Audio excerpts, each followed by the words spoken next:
Olá pessoal, tudo bem? Estamos aqui hoje para mais uma aula de Economia Brasileira Contemporânea e dando sequência, a essa parte final do curso. Hoje falaremos sobre o governo FHC, os dois governos, o de 95 a 98 e o de 99 a 2002. Bom, na aula passada nós encerramos comentando sobre o andamento do Plano Real, né?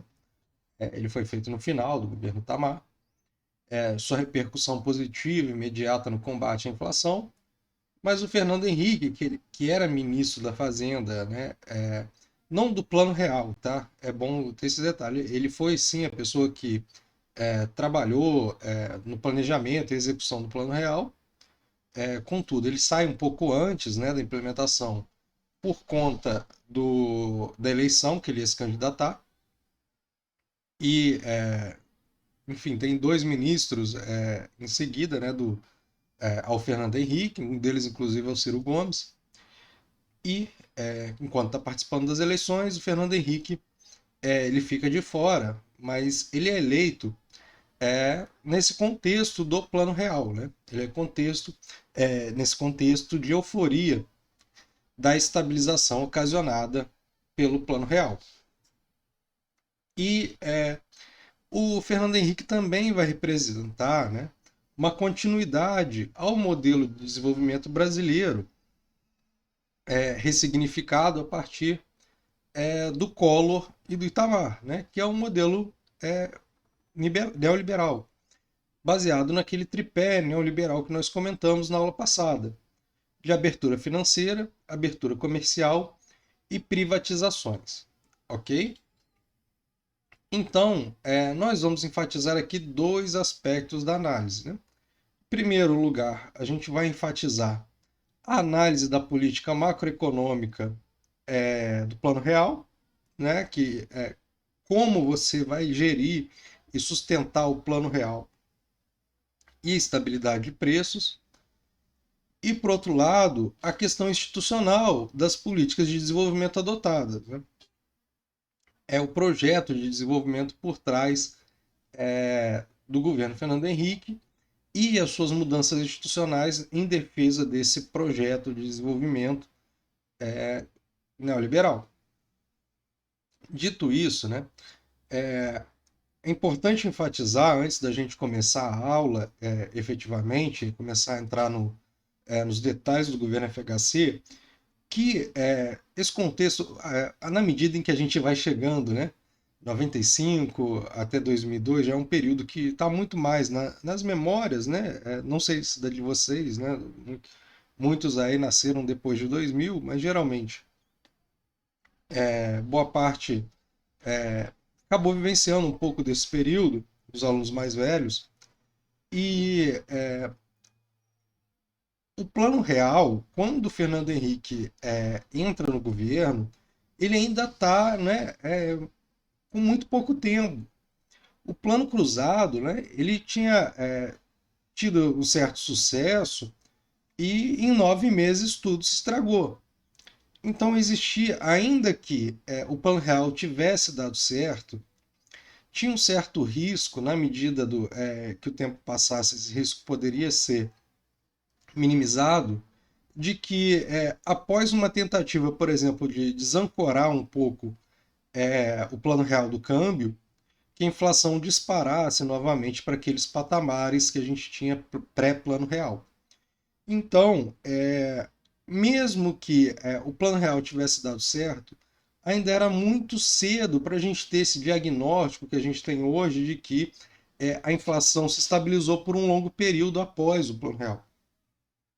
Então, desse modo, por mais que lembrem da euforia da estabilização, lembrem que o Fernando Henrique ele ainda tinha que dar uma prova de que o plano real funcionava. Ou seja, o plano real ele não está aqui no passado, o plano real está presente. E muitos autores, inclusive, vão se utilizar disso para continuar a explicação do plano real durante o governo Fernando Henrique Cardoso. Bom, fechando esse parênteses, o primeiro governo FHC ele vai ter como ministro da Fazenda o Pedro Malan, e no Banco Central você vai ter a passagem de três nomes, né? Pércio Arido, do Gustavo Loyola e o do Gustavo Franco.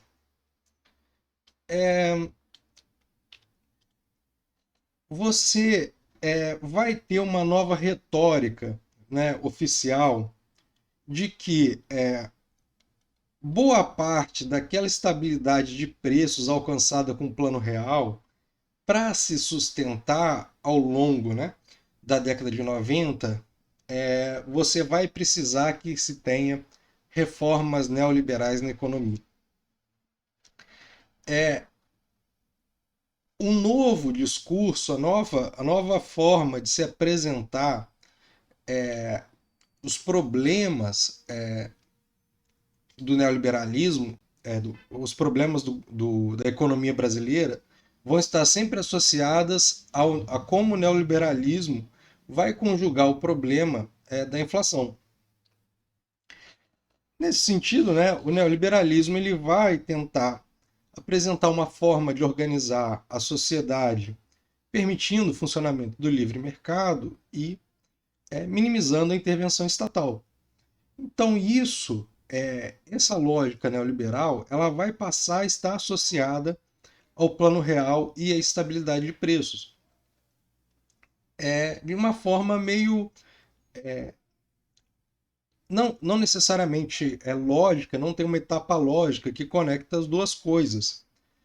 Porém, discursivamente, né, isso vai se apresentar. Na abertura comercial, o governo Fernando Henrique ele vai, ele vai tentar fazer algumas medidas de abertura comercial inicialmente nesse primeiro período. Contudo, você tem o problema do câmbio sobrevalorizado do plano real e os problemas de restrição externa do governo, que a gente já começou a falar na aula passada, mas que vão se solidificar ao longo dessa aula. Por um lado, então, vocês vão ver que no primeiro Fernando Henrique, por mais que você tenha uma proposta, um projeto de abertura comercial, vai ter uma elevação das tarifas de bens importados para resolver o problema da restrição externa.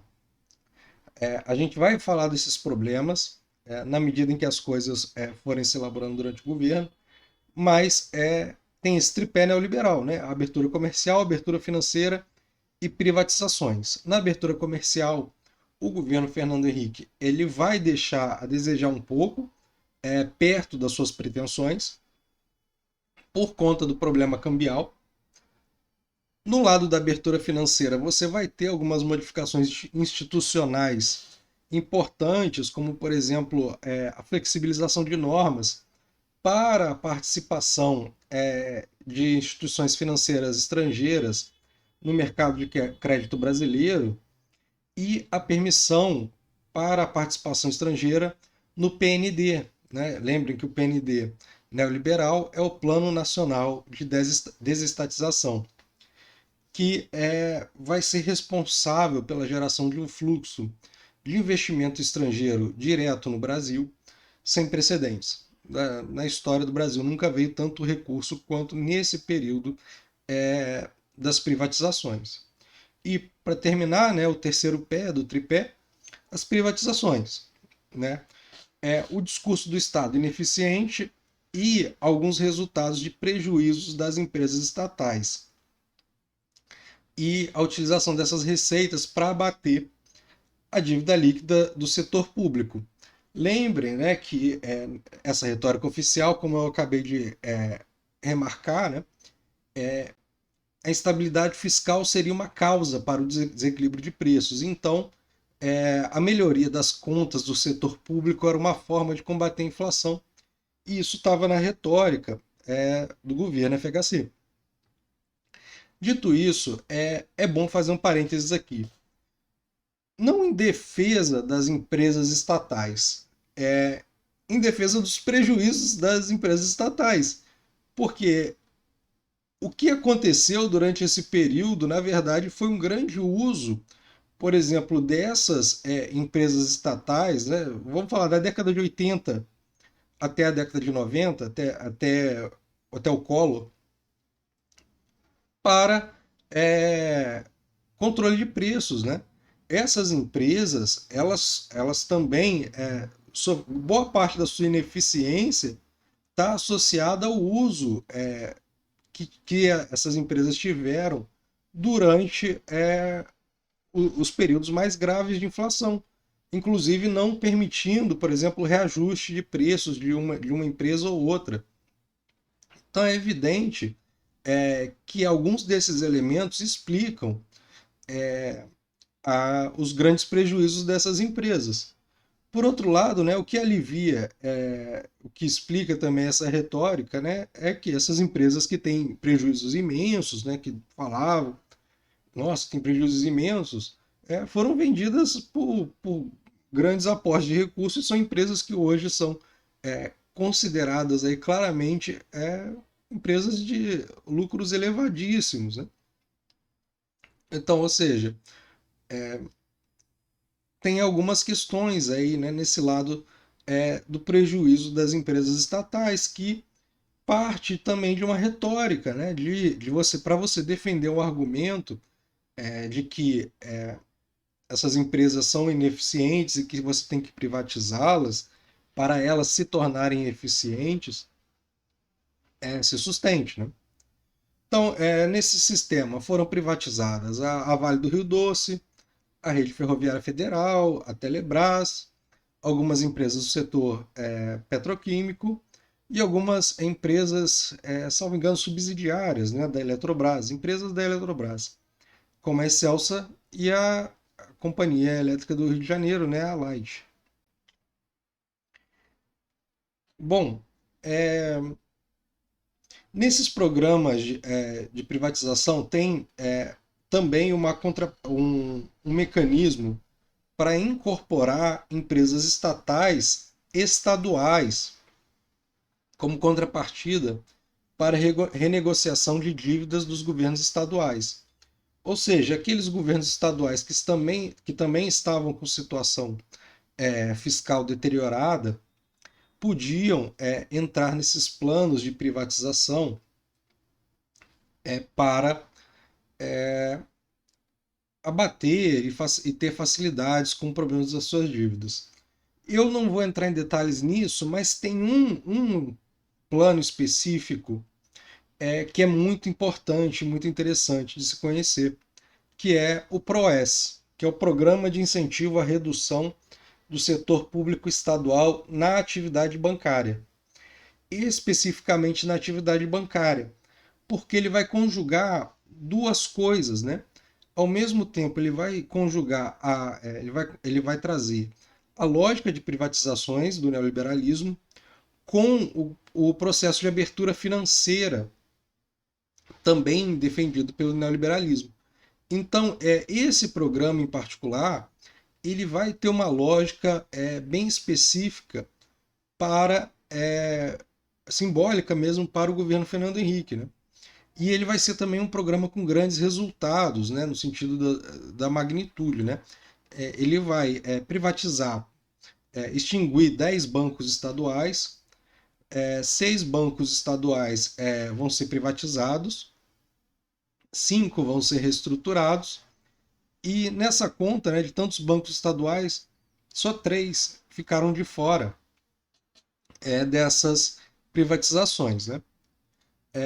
Com o PROES, esse programa, né, eles criaram linhas de crédito voltadas para a renegociação das dívidas desses bancos, condicionadas a medidas na administração e no controle acionário, de modo que você financiava o total das dívidas, caso fosse privatizado, transformado em agência de fomento, né, ou extinto. E um financiamento também de 50% das dívidas, caso o Estado optasse pelo saneamento da sua instituição financeira. Ou seja, são incentivos fortes para a privatização do setor bancário brasileiro. Isso a gente vai ver também quando falar sobre Caixa Econômica, sobre Banco do Brasil e a entrada de bancos estrangeiros no Brasil. Como eu falei, essa política bancária de privatização dos bancos estaduais e extinção também, ela vai reverberar nos problemas do setor financeiro, do setor de crédito. E o que acontece, né?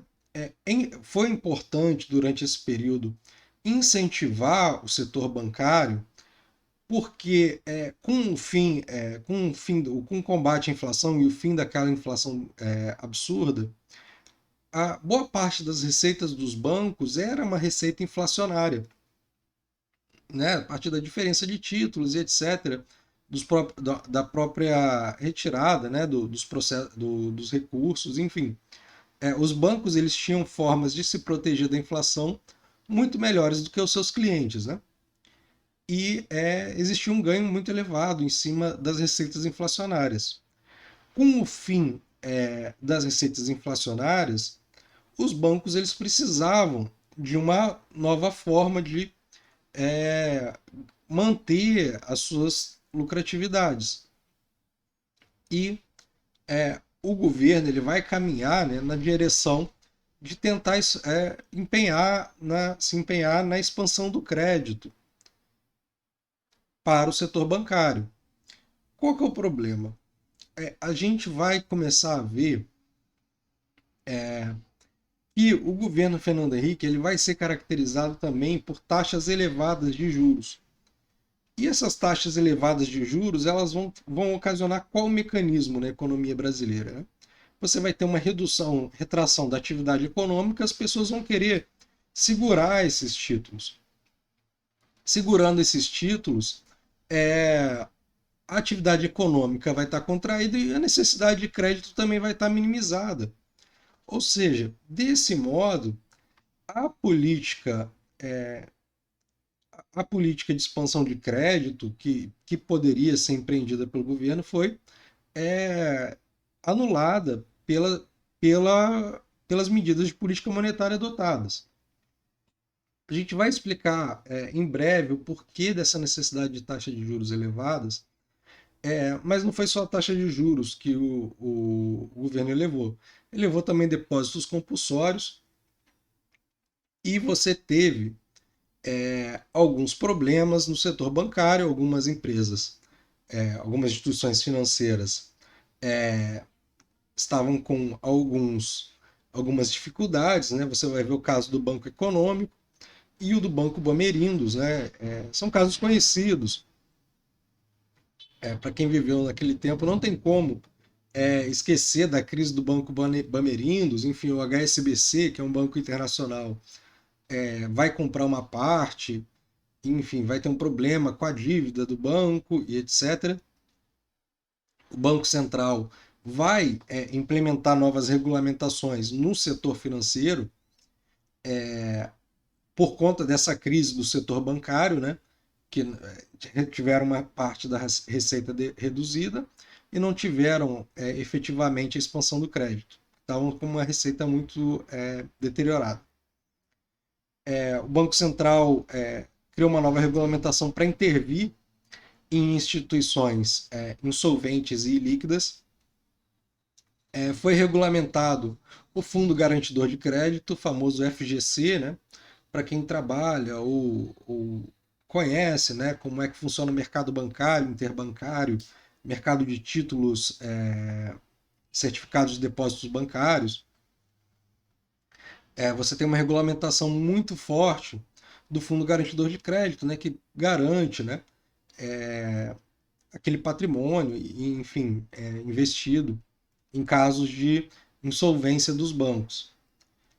A criação, mais uma regulamentação, né, a criação do Programa de Estímulo à Reestruturação e Fortalecimento do Sistema Financeiro Nacional, também conhecido como PROER, e a adesão ao Acordo de Basileia, que é uma espécie de o seguinte: instituições financeiras têm que ter um balanço com um certo limite de ativos de risco.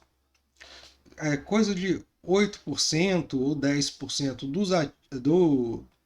dos ativos na composição do patrimônio de um banco ou instituição financeira podem ser de risco. Mais do que isso, não. Você teve também a reestruturação do Banco do Brasil e da Caixa Econômica Federal, e no fim das contas, o que vai ficar marcado durante esse processo é que o governo brasileiro tentou inicialmente, com a privatização dos bancos estaduais, criar uma certa liberalização e aumentar a competitividade do setor bancário. Ou seja, bom, o setor bancário brasileiro tem um spread muito alto, as taxas de ganho em cima do setor bancário são muito elevadas, fazem essas privatizações, trazem alguns bancos estrangeiros para o Brasil, né? Eu lembro também da privatização do Banco Real, mas, enfim, tem várias, da entrada do Banco Real, né, no Brasil, eu não lembro qual foi o banco que comprou, enfim, essas empresas, essas instituições financeiras internacionais. E, no fim das contas, por conta dessa crise no setor bancário, do problema da receita, que teve como resultado essas regulamentações, o setor bancário segue concentrado, né? Ou seja, as medidas adotadas para tentar aumentar a competitividade do setor bancário acabaram não surtindo tanto efeito. E até hoje, né? É bom comentar isso, né? O setor bancário brasileiro é concentradíssimo, né? Comparado. Pegue um setor bancário americano, por exemplo, né? Comparado ao setor bancário americano, você tem não sei quantas mil instituições bancárias financeiras, enquanto no Brasil você tem pouquíssimas, né? Bom, vamos partir para análise macro. O que acontece? Quando lá em 94 o governo Fernando Henrique, de 94 para 95, o governo Fernando Henrique entra efetivamente, você tem um cenário de liquidez internacional muito boa, as taxas de juros americanas estão baixas, só que aí acontece um certo evento, e é esse evento que vai encadear todos os processos de tentar desafogar os problemas macroeconômicos brasileiros. Os Estados Unidos vai fazer um pequeno ajuste na taxa de juros, um ajuste de 6, estava na casa de 6% ao ano, e vai para 9%. E esse ajuste, somente esse ajuste, foi suficiente para provocar uma crise cambial no México. Essa crise cambial no México, ela vai impactar muito no Brasil. Os jornais o dia inteiro falando da crise cambial do México. O que acontece? A política de combate à inflação adotada no México era muito parecida com a política adotada no Brasil.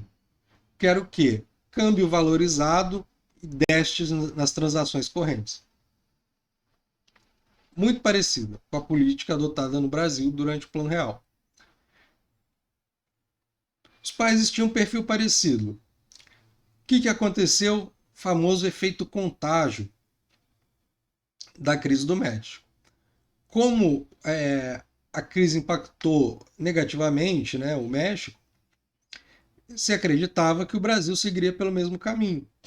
E desse modo você teve uma fuga de capitais muito elevada e a redução dos estoques de reservas internacionais no Brasil. Aí entra uma possibilidade.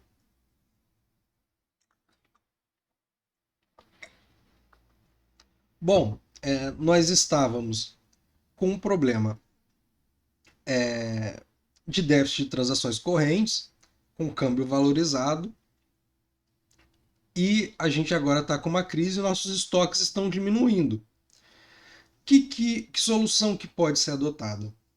No caso, né, a solução adotada foi a adoção de um regime cambial que vai ter um pouco mais de flexibilidade, permitindo uma desvalorização cambial maior. Não sei se vocês lembram quando eu apresentei na aula passada o, o regime cambial do Plano Real inicial, que ele tinha uma trava para cima, né? Ele não podia passar de um determinado valor, ou seja, ele não podia desvalorizar um determinado patamar e ele podia valorizar.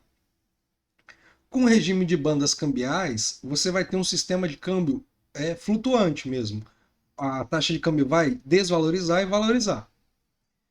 Só que ela vai ter uma banda, ou seja, limites superiores e inferiores pelos quais essa variação pode ocorrer. Então, o que, que acontece? Pensem assim: a taxa de câmbio variava. O bom de ser a moeda ser real é que a gente pode usar o exemplo em reais. Né? Por exemplo, a taxa de câmbio era de 1,50 no dia. Existia uma banda no qual a taxa de câmbio poderia ficar entre 1,70 e 1,30. Se ela passasse de 1,70, ela ficava fora da banda cambial, mas o Banco Central entrava operando, comprando e vendendo para manter nesse teto. Ou seja, existia, por mais que você tivesse uma variação, tinha um limite, uma ponta na qual ela ficava ali e ficava naquele valor. Essas bandas, né, que tinham um limite fixado, igual eu falei, né, 1,70 para cima e 1,30 para baixo. Então, 20 pontos, né, 20 centavos para cima e 20 centavos para baixo. Elas eram fixadas, né? Mas elas também eram reajustadas. Durante um período que a taxa de câmbio se sustentava um pouco mais desvalorizada, eles iam lá e alteravam as bandas cambiais para um patamar um pouco mais elevado. E nesse processo, o câmbio acabava se desvalorizando. E assim, né, você tem uma facilidade um pouco maior, uma flexibilidade um pouco maior do câmbio, para tentar o quê? Diminuir o impacto nas transações correntes. Já para financiar os déficits em transações correntes, o Brasil adotava uma outra medida, que era o quê? Uma taxa de juros bem elevada. Essa taxa de juros bem elevada, ela, pensem no período plano real, no primeiro FHC, ela chegou até um certo teto de 60% ao ano em juros nominais, ou seja, considerando outros fatores, né, inflacionários, etc. Mas em juros reais, você tinha também uma taxa de juros de 20% ao ano, ou seja, era elevada, mesmo em juros reais. Né? E seguia mais ou menos essa média. Ela tem um pouco de queda durante o final de 97, 98, 97, se não me engano. Mas ela segue um valor sempre muito elevado. E essa taxa de juros elevada, ela vai ter um significado muito importante para a gente. Por quê? O que ela significa? Bom, nós estamos pegando, nós estamos tendo um problema de transações com o resto do mundo, porque a gente está tendo um déficit, né? Ou seja, está saindo mais recursos do que entrando de dólares. E a forma que a gente compensa para reajustar esse problema de saída de recursos é aumentando a taxa de juros, tornando mais atrativo para o capital se manter aqui no Brasil. Qual que é o problema? O problema é que no dia 1, né, no primeiro dia que a gente faz isso, os capitais entram. Mas nos dias seguintes, os capitais eles vão receber esse recurso, pagamento de juros, né, mais o pagamento da dívida. Ou seja, no futuro, e é esse que é o problema, no futuro a gente vai ter que transferir mais reais para dólares para mandar para eles.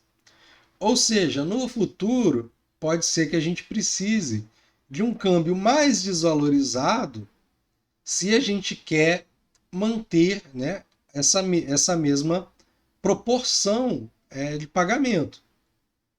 Ou seja, a política ela compensa o déficit de transações correntes agora, mas ela, para o futuro, ela vai ter um impacto maior no déficit, principalmente se os juros seguirem aumentando. E é aí que vai entrar o segundo FHC. Bom, o que acontece? O FHC continua com o mérito da estabilização e é reeleito. Só que em 98 vai acontecer uma outra crise agora na Tailândia, e essa crise vai se estender para os tigres asiáticos, e essa crise da Tailândia ela vai ser igualzinha à crise do México, que é igualzinha ao padrão adotado no Brasil de combate à inflação, valorização cambial e déficit nas transações. Com essas crises da Tailândia e dos tigres asiáticos, né, começa na Tailândia e se espalha para os tigres asiáticos, em 97. E a crise na Rússia, em 98, vai ter também uma crise de capitais, saída de capitais da Rússia. Cada vez mais o Brasil fica vulnerável a esses choques externos, coisas que não estão relacionadas exatamente ao que está acontecendo no Brasil. Qual que é a solução, né? Qual que é a resposta? Aumento da taxa de juros. Toda vez, né, parece que é um processo contínuo.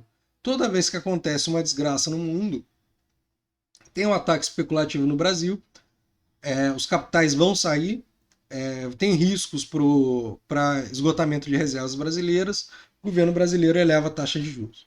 É isso. O segundo FHC vai ser marcado justamente por isso. Ele vai tentar manter taxas de juros elevadas para sustentar aquele nível de câmbio.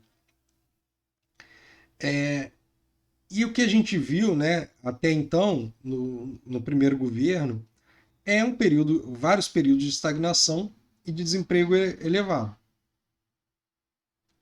A agenda de privatizações vai continuar, né? Você vai ter a venda da participação da Petrobras e a conclusão da privatização da Vale já no final do governo.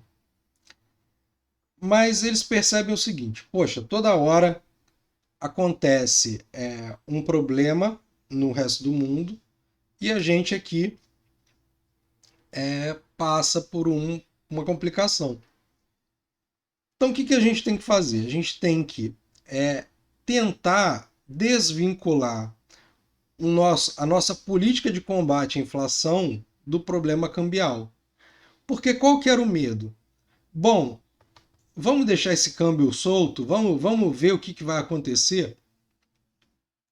E o medo era a inflação voltar do mesmo jeito, né? O câmbio desvalorizar bastante, a inflação disparar e o plano real ser jogado no lixo.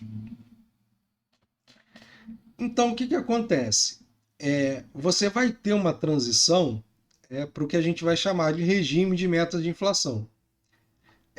Tem uma coisa entre o regime de bandas cambiais e o regime de metas, a gente já vai comentar. Mas qual que é a lógica? A abertura comercial que o Brasil passou durante o governo Fernando Henrique ocasionou desequilíbrio externo. Bom, você teve, ao longo do tempo, problemas de desequilíbrio externo. Você aumentou a vulnerabilidade externa do Brasil. A política adotada foi de elevação da taxa de juros. E a taxa de juros, vocês sabem que não agora, mas um pouquinho ali na frente, vai impactar a dívida pública, em particular a dívida financeira. Então, já adiantando para vocês, o governo Fernando Henrique é o seguinte: política fiscal paga o preço da política monetária e da cambial. O que acontece? Para você manter um câmbio valorizado, quem está pagando o preço? A taxa de juros elevada que está aumentando o quê? A dívida interna brasileira, a dívida pública brasileira, aumentando a dívida externa. Por quê? Quem está investindo nesses capitais são estrangeiros que estão comprando títulos públicos brasileiros e eles querem o quê? Esses juros para levar de volta para o país deles. Essa é a lógica. Quem está pagando a conta é o fiscal. Não existe mágica. O regime de metas de inflação ele vai criar a soberania da dívida. A dívida é quem vai pagar a conta de todos os outros lados da política econômica, seja política monetária, política cambial, que seja. A gente vai fazer de tudo para controlar a inflação, com o regime de metas de inflação. Do lado da política monetária, vamos mexer os juros do jeito que der. E no final, quem vai pagar o preço é a dívida. É esse o resumo do regime de metas. Mas vamos lá, como é que a gente chega no regime de metas? Em 99, o estado de Minas Gerais, então o governador recém-eleito Itamar Franco toma posse em 99, do estado de Minas como governador. Ele vê, né, o cenário de dívidas do estado e ele declara moratória. Fala, não pagarei, não vou pagar. Itamar, então, já tinha sido presidente e tal, não vai pagar a dívida. Isso tem impacto absurdo no mercado, né? Aumenta a instabilidade da economia, que já não estava legal, já estava bem fragilizada. Você tem fuga de capitais, ataques especulativos, redução das reservas. O que acontece? A partir daí, a gente tem que tomar uma atitude. Não dá mais. O Gustavo Franco, né, que estava no Banco Central, vai ser substituído pelo Francisco Lopes em janeiro de 99. E o Lopes anuncia um novo regime cambial. É meio irrelevante esse regime cambial, por quê? Porque ele é um regime cambial que durou um dia. Ele criou o regime de bandas diagonais endógenas, que é um regime de bandas mais amplas e reajustáveis de acordo com a média da cotação. Ou seja, ele era um regime de bandas um pouco maior e que acompanhava uma espécie de média móvel. Ou seja, era um regime de bandas que era, de certo modo, flexível. No primeiro dia, o regime de bandas atinge o teto e o Francisco Lopes anuncia no dia seguinte que a taxa de câmbio vai flutuar livremente. Bom, vocês pensem, né, o que é uma pessoa na frente do Banco Central que toma uma decisão num dia e no outro dia toma outra. Né? É como se você pudesse mudar o regime de câmbio a qualquer momento. Né? Sim, né? Mudei, decidi da minha cabeça mudar o regime de câmbio. O Francisco Lopes ele vai ser bastante criticado por isso, não se preocupem em criticá-lo, mas ele sai em fevereiro de 99, né? Ele não deve ficar nem um mês, enfim, nem lembro quanto tempo que ele fica muito pouco, e o Armínio Fraga vai assumir. Em junho de 99, você vai ter a implementação oficial do regime de metas de inflação. Qual que é a lógica? Tirar a âncora da política de estabilização de preços. Acabar com essa âncora cambial. A gente não quer ficar vinculado ao câmbio para resolver esse problema inflacionário. Vamos tentar se livrar disso. No regime de metas, a taxa de juros é o principal instrumento, ou o único instrumento, se quiserem, né? Se quiserem ser mais radicais, vocês falam, é o único, de política monetária para combater a inflação. A meta de inflação é o objetivo da política monetária, custe o que custar. Política monetária não tem nada a ver com desemprego, política monetária não tem nada a ver com crescimento, política monetária não tem nada a ver com demanda. Esqueçam. Política monetária, inflação. É isso. inflação, taxa de juros. Até hoje. Com a taxa de juros sendo o principal instrumento, você vai ter que também criar um conjunto de regras, né? Para também tornar mais previsível não só a meta, né? Você vai criar assim uma meta de inflação, qual você vai perseguir a todo custo. O objetivo é cumprir a meta, então a gente vai aumentar a taxa de juros que for necessária. Porém, você também vai ter que ter medidas para explicar como é que essa taxa de juros vai ser decidida. E é aí que vai entrar o Copom, né, com anúncio regular das metas de taxa de juros. Diferenciem isso, né, gente? O que o Banco Central anuncia no Copom é meta de taxa de juros. Taxa de juros efetiva é no mercado. E o Banco Central ele consegue colocar muito bem essa taxa de juros real na meta. Mas tudo bem. É meta, ele está colocando meta. Além da meta da taxa de juros, né, que sai aí no jornal direto, né? Teve reunião do Copom, decidiram aumentar a taxa de juros para a PAN. Também há, né, uma apresentação de um viés de curto prazo, particular do presidente do Banco Central, indicando a direção da taxa de juros.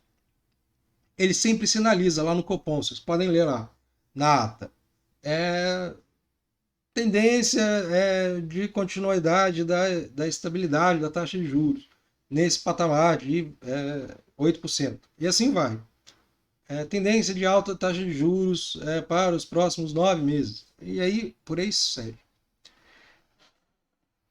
O que acontece?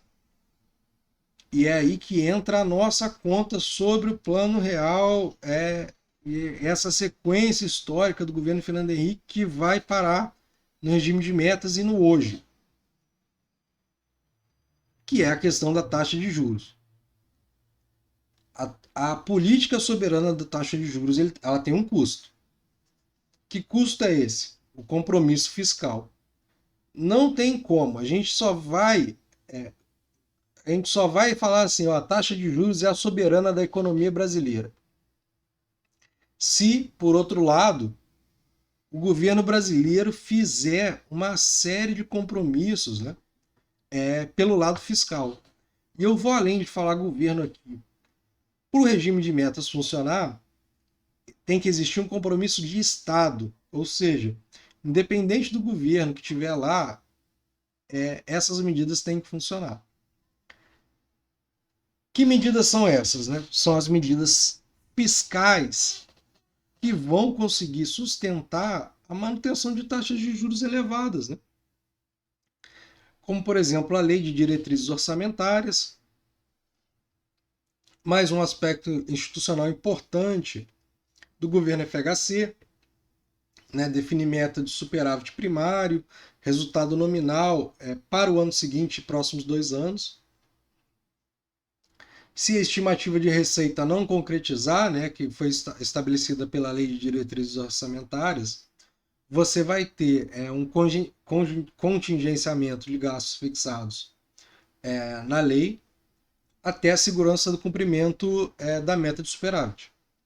Você vai ter a Lei de Responsabilidade Fiscal, que vai definir regras para a União, Estados e municípios de gastos, né?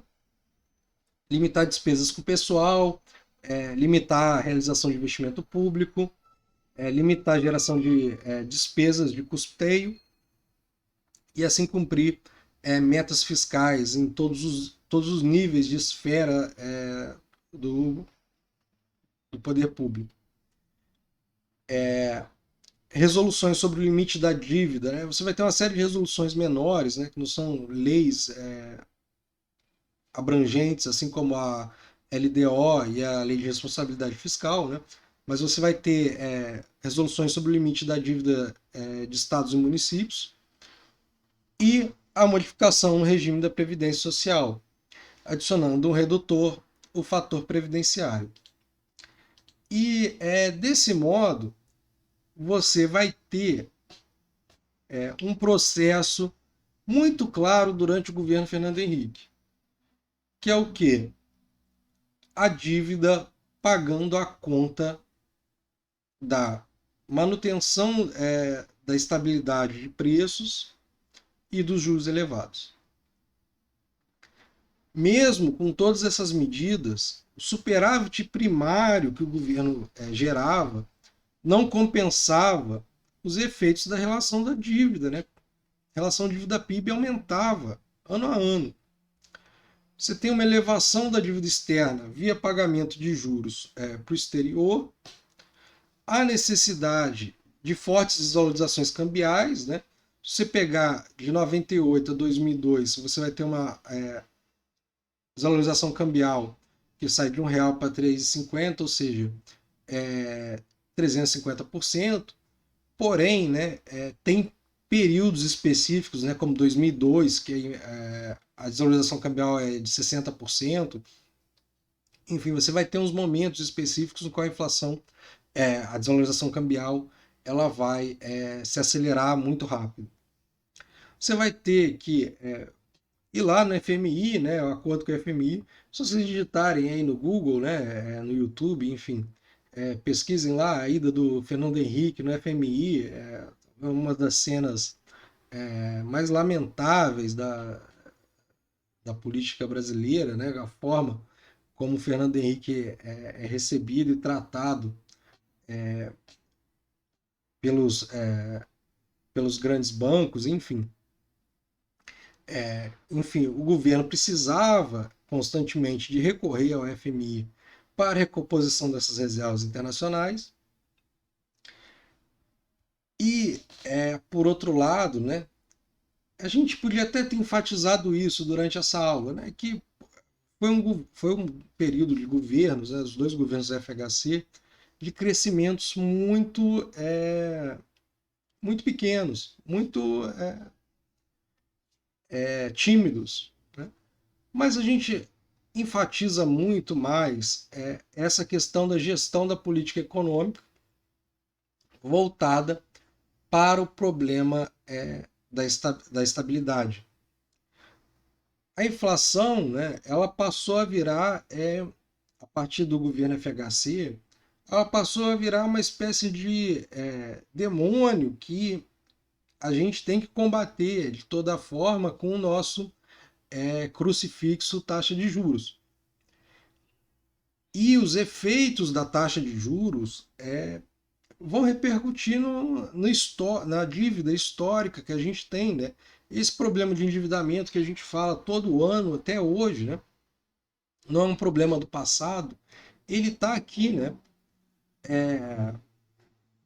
E é aí que você vê que ao final do seu governo, o Fernando Henrique ele estava completamente,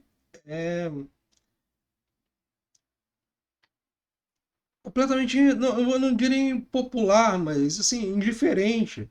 Eu me recordo muito bem da sensação de indiferença com relação ao Fernando Henrique, assim, de que no fim das contas ele não, diferente de muitos outros governos que a gente teve na história do Brasil, né, de um legado transformador, num sentido mais efetivo para a qualidade de vida das pessoas, para o crescimento econômico. E, por outro lado, superestimado como um herói do combate à inflação. Nesse aspecto em específico, entra aquela questão que a gente fez durante o milagre também, né? Tem fatores da condução da política e tem fatores que são coisas que acontecem no mundo, né? A gente trocou no governo Fernando Henrique a inflação pela dívida. Poxa, trocar a inflação pela dívida é um ato de heroísmo, assim, é uma grande transformação. Será que é isso que resolveu o problema do Brasil? Isso combateu a desigualdade? Enfim. E a ilustração de que o Fernando Henrique ele não saiu tão bem quanto se caracterizam hoje, né? Hoje em dia gostam de caracterizar que o governo Fernando Henrique foi um governo, enfim, que combateu a inflação. é que o candidato que sucederia o Fernando Henrique, né, pelo PSDB, o José Serra, ele estava arriscado a nem ir para o segundo turno na eleição de 2002. Por outro lado, né, se tem um nêmesis para o Fernando Henrique, esse nêmesis é o Lula, né? E o Lula vence a eleição de 2002, né? A partir de 2013 a gente vai falar do, só de governo petista, né? Daqui para frente agora é praticamente só governo petista, que vai ter algumas interrupções aí nos anos recentes, mas para o curso aqui a gente vai terminar nos governos petistas, né? Até porque a gente não conseguiu ainda fazer uma leitura consolidada, né, de governo Temer, Bolsonaro, a gente está vivendo isso agora. Mas o mais importante não é que o governo FHC tenha sido um governo totalmente de desgraça, sei lá, uma década de 80. Não foi isso. O governo FHC ele não teve nada marcante assim para dentro do seu modelo econômico que o sustentasse como um governo que fez algo expressivo, que marcasse. Enfim, mas qual que é o elemento de crítica que a gente pode utilizar para entender essa timidez do governo FHC, né? É justamente essa implementação de uma lógica que partiu de um governo e foi para o Estado, né? De que há uma soberania da taxa de juros sobre nossas vidas, né? Agora a taxa de juros determina todos os outros aspectos da nossa vida. E desse modo, o Fernando Henrique ele também, né, pode ser criticado por ter criado um modelo, por ter partido de um modelo que abre o Brasil para o mercado internacional, mas por outro lado não está preparado, nem um pouco preparado para os choques econômicos provocados pelo mercado internacional. Ou seja, na teoria, se a gente pudesse falar assim, o que a teoria do governo Fernando Henrique não comportou foi as possibilidades de choques econômicos que pudessem impactar a economia brasileira. E os choques econômicos impactaram aonde? Né? Na nossa necessidade de elevação da taxa de juros, no nosso crescimento, do nosso endividamento. E é esse o cenário no qual, na próxima aula, a gente vai encerrar com Lula e Dilma. O problema, né, é que a gente vai falar sobre como, né, as condições internacionais também mudaram ao longo do governo Lula. Então, de certo modo, você tem uma melhoria das condições no mundo. Por outro lado, a gente também vai reforçar como todos esses aspectos que a gente falou durante a aula de hoje, de soberania da taxa de juros, de endividamento público como principal resultado, e de manutenção do regime de metas de inflação, vão prosseguir como uma política de Estado, agora daqui do Fernando Henrique para o ad eterno, né? Ou seja, vai seguir no Lula, vai seguir na Dilma e por aí vai. A gente vai falar como o Lula, pasmem ou não sei se vocês já sabiam isso, como o governo Lula ele vai manter boa parte da condução da lógica neoliberal que é acompanhada durante o governo Fernando Henrique. A gente vai começar a próxima aula sobre o governo Lula falando sobre a reforma da Previdência do governo Lula. Enfim, como as medidas fiscais elas vão deixar de ser uma questão temporária, né, para ser uma questão constante de Estado nas nossas vidas, né? Então, para a próxima aula, nós seguimos com o encerramento do curso e falar de governo Lula, governos Lula e um pouquinho de Dilma. Até a próxima aula, então, pessoal. Um abraço a todos. Tenham uma ótima semana.